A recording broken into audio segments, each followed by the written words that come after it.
വിദേശ ഇനം പട്ടിക്കുട്ടികളെ നാട്ടിൽ കൊണ്ടുവന്ന് മലയാളികൾ ഓമനിക്കുമ്പോൾ വഴിയോരത്ത് നാടൻ പട്ടിക്കുട്ടിയെ തങ്ങളോടൊപ്പം അമേരിക്കയിലേക്ക് കൊണ്ടുപോവുകയാണ് കാത്രീൻ എന്ന വിദേശി. കണ്ണൂർ പയ്യാമ്പലത്തെ ബിന്ദി എന്ന പട്ടിക്കുഞ്ഞിനാണ് അപൂർവ ഭാഗ്യം കിട്ടിയത്. ഇത് ബിന്ദി, പ്രായം 3 മാസം, ജനനസ്ഥലം പയ്യാമ്പലം ബീച്ച്. ജനിച്ചപ്പോഴേ വീട്ടുകാർ ഉപേക്ഷിച്ചു. എന്നാൽ ചിലർ വരുമ്പോൾ ചിലരുടെ കാലം മാറും. ബിന്ദിയെ ഇനി കാണണമെങ്കിൽ അമേരിക്ക വരെ ചെല്ലണം. ആയുർവേദ ചികിത്സയ്ക്കായി കണ്ണൂരിലെത്തിയതാണ് കാതറിൻ. രാവിലെ വാതിൽ തുറന്നപ്പോൾ ഒരു പട്ടിക്കുട്ടി കൺമുൻപിൽ. ഊരും പേരും ചെയ്യാതെ തന്നെ കൂടെ കൂട്ടി. ബിന്ദി എന്ന് പേരും നൽകി. ഏതോ നാടൻ പട്ടി വീട്ടിൽ കയറിയിട്ടുണ്ടെന്നറിഞ്ഞ വീട്ടുടമസ്ഥൻ രനിത്ത് കൊണ്ടുകളയാൻ ചാക്കുമായി വന്നപ്പോഴാണ് അവരാ സത്യം വെളിപ്പെടുത്തിയത്.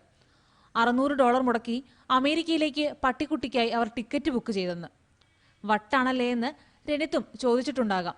കിട്ടിയ മറുപടി ഇങ്ങനെ: She's an amazing dog, and everybody keeps telling me how they think that she's a lucky dog for being able to go to the United States, and I feel really lucky that she came into my life. വരുന്ന 25-ന് ബിന്ദിയെ കൂട്ടി Catherine മുംബൈയിലെത്തും. വിമാനത്തിൽ അനുവദിക്കാത്തതിനാൽ മുംബൈ വരെ ട്രെയിനിലാണ് യാത്ര. അവിടുന്ന് bindi US Airways വഴി തന്റെ പുതിയ നാട്ടിലേക്ക്. വിമാനങ്ങളിലെ നിയമതടസ്സങ്ങളാണ് ഇരുവരുടെയും ഒരുമിച്ചുള്ള യാത്ര മുടക്കിയത്.